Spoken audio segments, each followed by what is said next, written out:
Hey, what's up, everybody? You got the car man, and today we're going to be dealing with part-time flipping. Hey, what about that? So welcome to the channel tonight. We're going to be dealing with, like I said, part-time flipping. But before we ever get started, I want to take a minute to thank anyone that took the time to stop in and visit with us. And on top of that, if you're a brand new viewer, if you catch us in rotation somewhere down in the history line, please feel free to definitely subscribe. We got new stuff coming out, trying to be pretty much daily. And we try to use relevant subjects that are somewhat educational. And maybe you can learn something. Maybe we can learn something from you, whatever, whoever. Somehow we're going to exchange some knowledge. If not, we will entertain each other. Meanwhile, back in the car business. Car business rotation. Hey, what's up, guys? What's up, Dan? What's up, Otto? What's up? What's up? All right, so I got this question. Remember, I told you yesterday we were looking at possibly throwing in a second scenario, and that was a guy part-time flipping. In this particular one, I believe that I can't remember exactly where it came from, but I think he was out in Arkansas, has a pretty good job, but he wants to start easing into being working for himself independently, and he's looking for some advice on how to start potentially maybe making some money on the side as, like, I call it a side hustle, but he's really trying to advance himself into becoming an actual dealer. No problem. So let me tell you where I'm going on with this. Okay, so the first thing, obviously, that's most important when you're flipping cars is you have to learn the value of cars. And I don't mean what you're reading in books. I mean, you got to have a real good perspective on what things are worth. And that would be your first job. So then you got to figure out how to negotiate to buy them. Then you got to figure out how you're going to actually retail them. And then you have to figure out the paperwork side. Um, is hold on, let me see. I got a pretty good question on MMR. Quick, for y'all that don't know what that is, that's Manheim Market Report. Yes, you can always get over Manheim Market Report. That's easy enough. We kind of covered that a little bit yesterday. Um, when you're trying to get money over Manheim Market Report, that just means that's what they're saying that the cars on average are selling for through Manheim's auto market or their auction sale, their average price, which is kind of misleading because they put all the good ones and the bad ones and they come up with a medium number. And hell, if you're not that experienced in cars, you're not going to know whether you're dealing with the good one or the bad one or the right colors. And there's so many factors in the car values. But that's okay, which is, I really appreciate someone starting small. So if I was going to start tomorrow, and this is like my new adventure, I was just going to start learning how to do cars, a few things that I would do personally. One, I think we've already touched this. Get your basics. You obviously need, regardless if you only sell one car if you sell one car at a time. I'm not going to say a week or a month, but one car at a time. You don't have multiple cars, just one car at a time. You still, no matter what, you're going to need access to your technology. You got to have access to the Carfax databases, MMR, Black Book. You got to have these. You got to have these small things, but you can get by with the bare minimums because you're only dealing with one car at a time, and that's okay. Then you're also going to need some other technology like the OBD2 live scanners, and stuff like that. Just some basic stuff to kind of cover you a little bit because you're kind of stepping out there, but you're not really jumping over the fence, getting yourself killed on getting too much money involved. So you get the opportunity to learn. And if I could give anybody great advice, it would be start small. Go ahead and take your hiccup on one car instead of 25 at a time because that way you don't ruin your life. You just lose a couple $100 instead of, you get excited about stuff and it tends to blindside us. And as car people, we're naturally optimistic about our own sales talents. And sometimes we're oversold on our own abilities and the market just won't bear what we think that our stuff is worth. Believe me, you won't be the first one that does it. You won't be the last one that overthinks or overvalues your stuff. So, all right, so the first thing I'm going to tell you guys that's important, really important, other than the basics, is what's your niche. You got to figure out what's your why. Why are you doing this? Are you wanting to? So you got to figure out who you're helping out. You can't help out everybody. You can't be the wholesale supplier for construction vehicles, supply all the single mothers looking for gas savers, specialize in European sports cars. You can't do it all at one time. So you got to figure out one thing. Now, how I would come up with that one thing is a particular kind that you know is always going to be in demand. So let's go over a few of those. Trucks will be in demand. But when you get into trucks, you got to look at passenger trucks versus work trucks. Figure out what you want, and you want big trucks or small trucks. So you keep isolating it down and getting your niche down to where exactly you can work it. Same thing with cars. You can be like, okay, I'm just going to sell cheap cars. All right, but who to what market? Are we looking for basic transportation cars?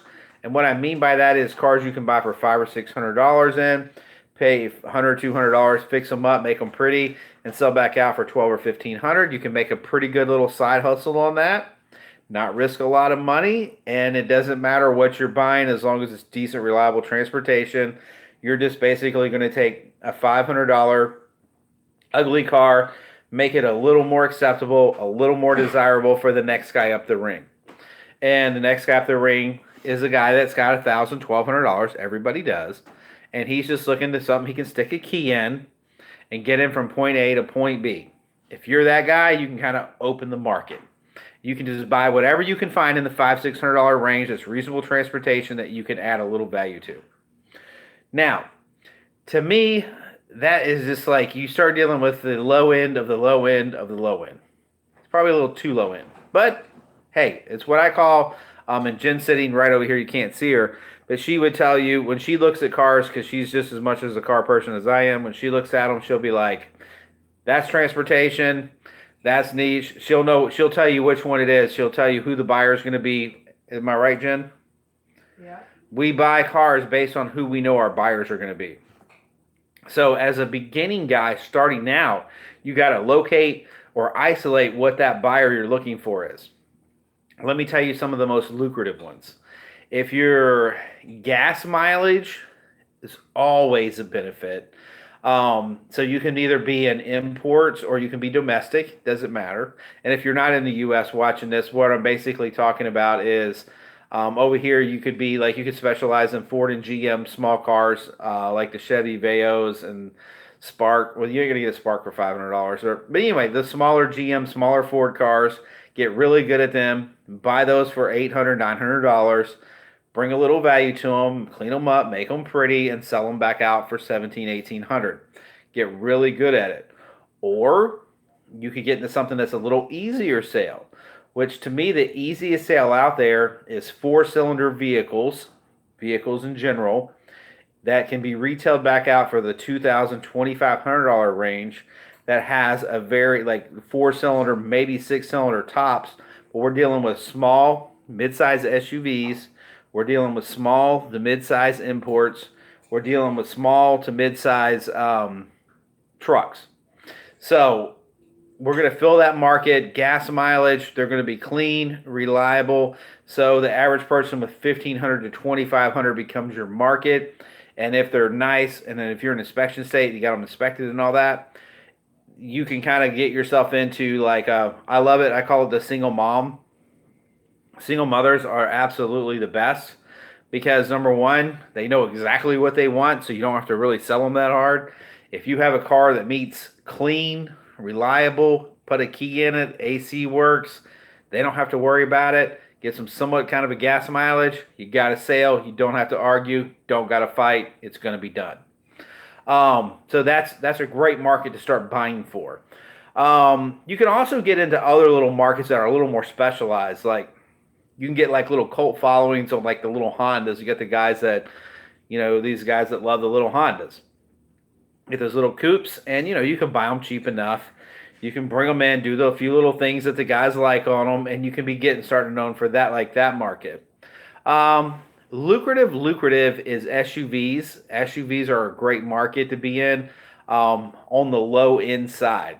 Now, if you got a lot of money, when I say a lot of money, and I'm being pretty reasonable here, if you're just jumping out there starting, I don't really recommend you jumping into a $5,000 or $10,000 used car to hope you make $500 or $1,000. To me, that's just lunacy. And even now, I buy cars all the time that are $5,000, $8,000, $9,000, $10,000, but I've got them laid down, which means I know where to sell them at. But as far as me buying a car for 10 grand and just hoping I can sell it in 3 or 4 days for cash, forget it. I don't really see much of a call in there now. But if you are in one of those areas where you have, I'm gonna give you an example. If you're in a military base type situation and you're the guy local and you can buy the cars that the E1s can get approved for 5 to 7 grand, there's your niche, there's your market. So you figure out what the Navy Fed's going to be loaning out or what the kind of cars Navy Fed wants to have, and then you turn around and that's the car you specialize in. And then you turn around and start putting out Navy Fed cars, or what I call them E1 specials. And guys, I've made a small fortune on helping people out, as far as being able to place the right cars with the right type of financing. There's definitely a specialized area, but this is where it's going to take some experience and it gets scary for a guy on a side hustle. So I would steer away from that. So my side hustle guy, the ultimate guy, here's what he's buying. He's buying a little Corolla that he can steal. He's buying a 2001, 2002 Camry that he can really get cheap, 150,000 miles on it. It's filthy. He can scrub the interior. He can detail the outside of it, and he can double his money. That's my side hustle guy. That's what he needs to be doing. If he's a mechanic and you're mechanically inclined, that gives you one incredible advantage. Not for time, but for profit. So the mechanic guy, which I don't suggest, if you're not a mechanic, don't just start being a mechanic just to try to make money on cars. It's a waste of time. But if you already are one and you have the ability to fix and repair and flip, the sky is the limit. Go ahead and search brand new late model cars that need transmissions or blown heads. And you can buy cars that are worth 5 grand for $400 or $500. Take yourself an afternoon, flip the head gasket out, bolt her back together, call her a day the next day, and you'll start making killer money. But that's for the head gasket guy. That's not for a guy that doesn't know how to fix a head gasket. Wrong answer. So for a side hustle, a project is good because you're not dependent on the money, and you can make a shit ton of money if you're the guy doing the work. But as far as me just standing there today, sitting up and batting, swinging, I want a car that's running. I want a buyer that's semi-honest, that's trying to tell me, hey, I had the brakes done last year. When you go 60 and you turn to the left, I feel a little bit of wobble, but other than that, she drives good. That guy that's being honest with you, he's my seller. My buyer is the guy that says, is there anything else wrong that you need that I need to know about? I just need this car for transportation. I just need it to last me whatever time, and he's just honest and he just needs a good car. So that's my seller. That's my buyer. Who not my seller is as a side hustle. The people I'm not buying from dealers. They're too smart. They're going to take all the money up front. They're going to leave you peanuts, and you're going to be wasting your time swimming up a stream that you can't get a breath in. So stay away from the dealers. Just if you're going to want it at a time, don't be the big bad boy at the auction. It'll come. Just go ahead and find individuals or someplace private that'll sell you a car that you can kind of, you've got to learn. You've got to learn what's wrong with them. You've got to learn how to look at them. You've got to learn how to drive them. You've got to have the feeling, is the color right? Is the right color combination for the interior? Is the interior so shot that I can't bring it back? Are the seats, do they need to be ripped out and throw some more in from the junkyard to make it freshen it up? Do I need to do carpet? All these things are important to you. And you're going to be making mistakes as your side hustle, your one car. So what differentiates you from the guy starting out and to the next level? Well, that's simple. Time. It's time and repetition, like Arnold said. That's how he got really big muscles. He said, just rinse and repeat. He just does the same thing over and over again. So you've got to make these mistakes to be able to get there. So to put a reasonable thing out here, if you are selling one car at a time and you've exceeded 25, preferably closer to 50, but if you've at least sold 25 cars, then you're ready to kind of take this on a more serious level. I would really suggest 50 because there's such a learning curve that you have to learn not so much about cars, but how people manipulate car business against you.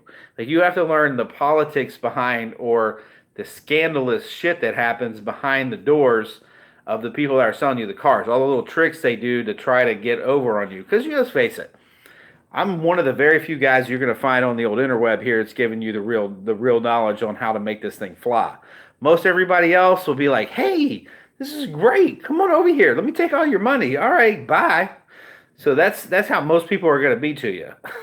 That's terrible, but that's just how it is. Am I right? That's exactly how it is. But yeah, so I would say to get yourself some reasonable experience, I would say give yourself at least a year apprentice doing this, even if it's self-learned and self-taught. If you can work with another dealer and learn a little bit from him, man, that would be awesome. There's nothing wrong with getting a little bit of knowledge from people because at the end of the day, their mistakes can save you a lot of time, and that's good stuff. And plus having somebody that's making a living selling and buying and selling cars, they always like to talk. So you because they're in the car business, so you can always ask them questions, and most of the time they love to answer them. So and then you can find out, oh God, what's wrong with the Kia Sorrentos? Well, immediately, you might be able to make some money and steal on it, but they're pretty known for the left bat or the bank two cat jamming up on them, and the crank sensors go out. Period. End of story. That's what happens to Kia Sorrentos. So if you know have somebody that knows that, and you're looking at 500, then you can ask the next question: what's it cost to get it fixed? So that's the kind of stuff that experience helps you. But when you're on the side hustle and doing it yourself, you don't have that knowledge. So the best you can do is just bank on your own gut feeling. And this is why I say set yourself some perimeters. Like, don't buy non-running cars. It's hard not to because you get these ridiculously new late model cars for nothing, and the greed in you goes, but maybe if, maybe. But you know what, guys? It's a pipe dream. You gotta make yourself rules, and you gotta live by them. Especially starting out your first 50, 100 cars or first year, you have to say, hey, look, I don't know everything. I need to reach out to people. I need to learn. I need to learn the mistakes. I need to learn the traps. I need to learn how not to get hurt. And then when you get that foundation that you can build on, then you can rock and roll and go be the world's biggest car guru you ever want to be. Because once you get the principles down, then it's just a matter of scaling them up. You figure out how to buy one car, then you can buy 100, but you got to be able to buy that one perfect. And it's a lot. It sounds so easy, but to actually implement it is extremely complicated because there's so many factors. I mean, there's suspension, there's rust, there's paint. Like I said, there's paint colors, there's how's the interior, there's what's the market like on this particular car. Just because it's good on the book, is it good in the area? Like all these things you have to be able to figure out and process in lightning speed.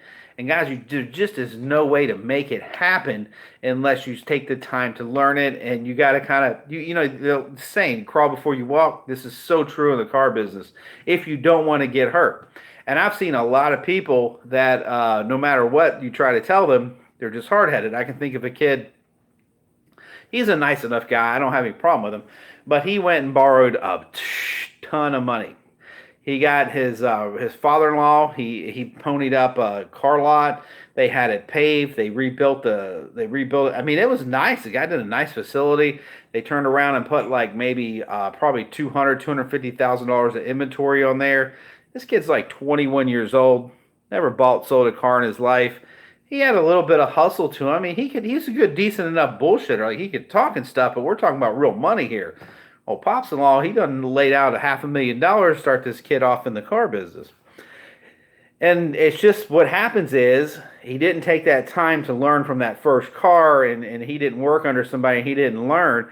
And so what he ended up doing is just blowing all that money. He paid way too much for cars at the auction.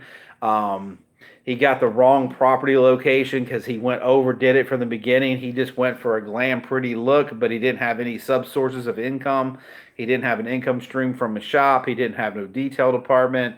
He didn't have nothing. He just bought himself a pretty place, gave himself a bunch of salespeople with overhead that he didn't know how to manage.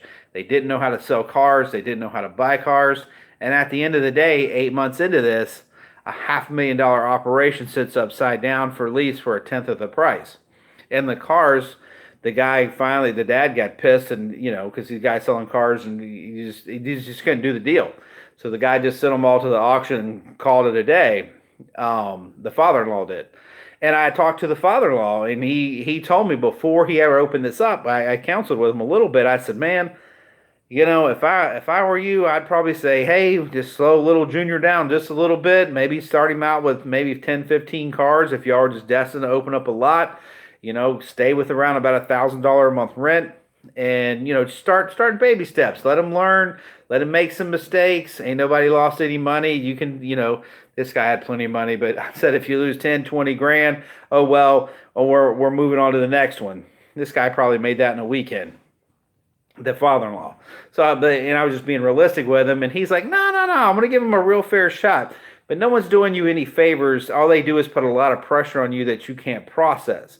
And if you don't have that experience, guys, it's kind of like you took a med student that just started yesterday, and you take a surgeon that's been working on people's hearts for 25 years, and then the surgeon says, I'm not coming in today. Oh, that's okay. We'll send the medical student in. Yeah, no, it doesn't work like that. I mean, we wish it could work like that, but it does not work like that. But anyway, that's my advice to you. I say slow down, smell the roses, even though they're going to stink because the catalytic converters are going to be stopped up, and you're going to have oil leaks, and you're going to have all these bad things going on, and you're going to have to slug through, and people are going to lie to you, and people are going to sell you cars with bad head gaskets and cover it up, and you're going to buy frame damaged cars that you never knew about. All these things are going to happen to you, but they only happen to you one at a time. And if you do it slow enough, you always learn, because that sting never goes away. That's why your daddy whips your ass when you're little. So that way, when you get ready to do it again, you think twice about it. And same thing in the car business. And that, except the car that's the woodshed. The car business will teach you and will school you, and you will learn what you can and cannot get away with. But there's only one way to learn it. You got to do it. You got to get out there and swing it. So I would encourage anyone out there, if you had, does it take a lot of money? Nah, it doesn't take no money. I mean, to start a side hustle, I mean, you can go out there and buy cars for, hell, I've seen them out there for $50 and $100. Actually, people call me and give me cars sometimes. So you don't really take money. It just takes really some effort. And you gotta be passionate about it. Don't get too crazy. Stay with the game. You know what I mean? Say, when you get a car, put yourself on a target time and a budget. Say, hey, listen, I gotta have this car out in 7 days, or whatever your schedule allows you. Maybe it's 14. Maybe you're only doing one a month. Whatever the schedule is, set yourself that schedule and live by it. And say, hey, listen, if I can't fix this car, if you buy a real clunker and you know it's a clunker, and you're just going to take a shot, be like, all right, if I can't fix it for $200, I'm just throwing a number out there. You're going to make that decision up front before you buy it. If you can't buy it and fix it under the budget, just know that you're going to go ahead and write it off, send it to the shit yard, and then just go ahead and say, let's salvage it and move on to the next one. But this is the kind of thing you do. To be successful, you got to live by a set of rules, and you got to die by those set of rules. So if you don't, you're not going to make it. If you do, you'll make it as far as you want to. And it's rinse and repeat, guys. It's start small. Keep it small. Give yourself at least a year to try to learn and try to make some of those mistakes, and just try to add to your brain capacity when you're looking at these cars. And also take some time to develop some relationships in that year, because it can definitely help you out. All right, guys. So that's my take on a side hustle for a car man. I don't know if that's really helpful or not, but I wish somebody had had that conversation with me when I was a kid, because basically when I got started, it was, I was just like, I'm going to be rich. Yeah, it didn't work out just exactly like I thought. Actually, it did, because my first job was at my first real job where I got a paycheck in a normal week was from Louisiana Pacific, and a sawmill working in the swamps. And son, that was a man's job. Guns. But people every Friday showed up missing arms and legs, and I only made, like, I don't remember what, it was a ridiculously low amount, $3 or $4 an hour. It wasn't much, whatever they paid back in the late 80s. So when I got my first sales job, I thought I was rich. All I had to do was talk to somebody, and I'd make a minimum of $100 and 25% gross profit, and I'd be rich. And that's where I started out in the car business. And then did pretty well at that. And then I got kind of turned on to the used cars, buying and selling used cars, real young age, early 20s. And guy sat down with me. He was giving me the get rich quick scheme. Of course, all car salesmen that are older than you are going to give you the get rich schemes. And of course, I believed him. Here, if you had $500 and you put it out, and a guy paid you $50 a week for 3 years, you're gonna make. And of course, I'm like, really? So that's what kind of got me going into it. But I learned a lot of lessons, and there's a lot of BS out there about how this stuff works. But if you ever got any questions, you can hit the man up himself. I will definitely send you to the right direction. Okay, guys, I have now exceeded my 25 minutes that the good Lord has allowed me to be on this planet to talk tonight. If you've got any subject that you want to get into tomorrow, let me know ahead of time. And I got an idea already where we're heading, but if y'all come up with something better, I'm willing to take that ride with you. I'm here every night.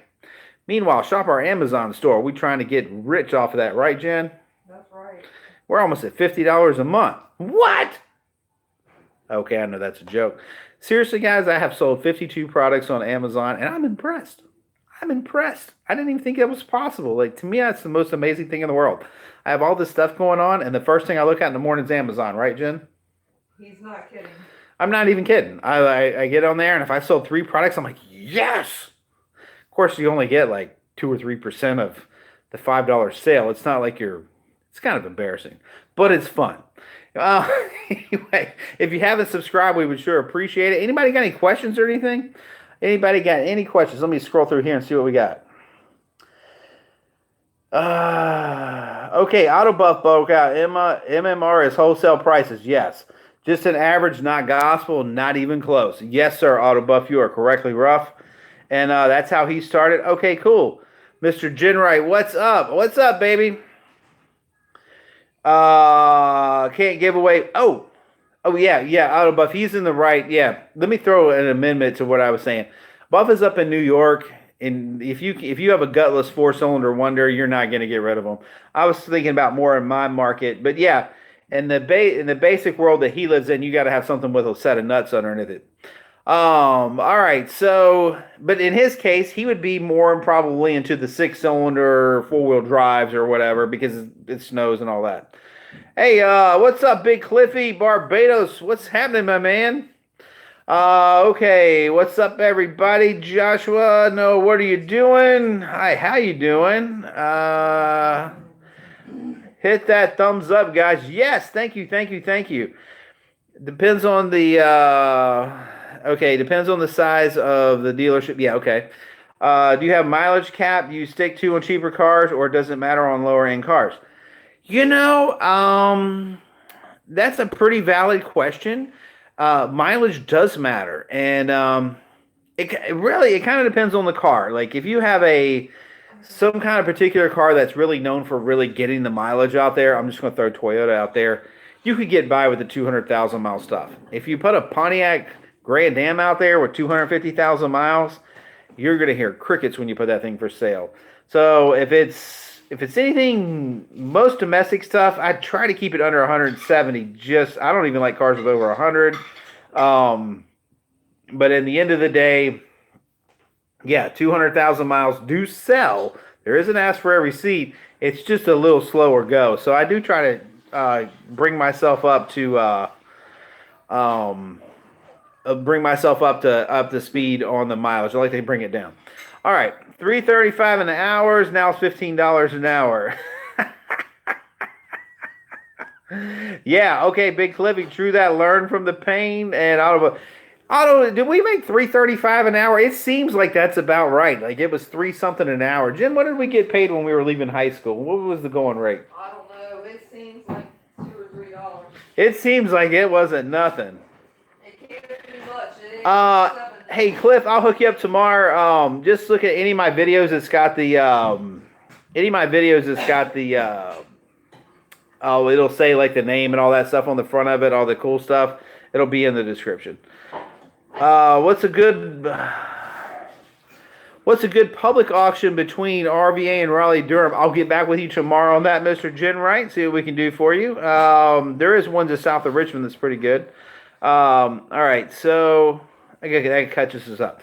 All right, guys. Well, good night, man. Nothing but love and peace out of the RVA. I hope you guys are staying safe, and hopefully this rain gets through on the East Coast. I hope you're not plagued with that stuff, but man, it sucks around here.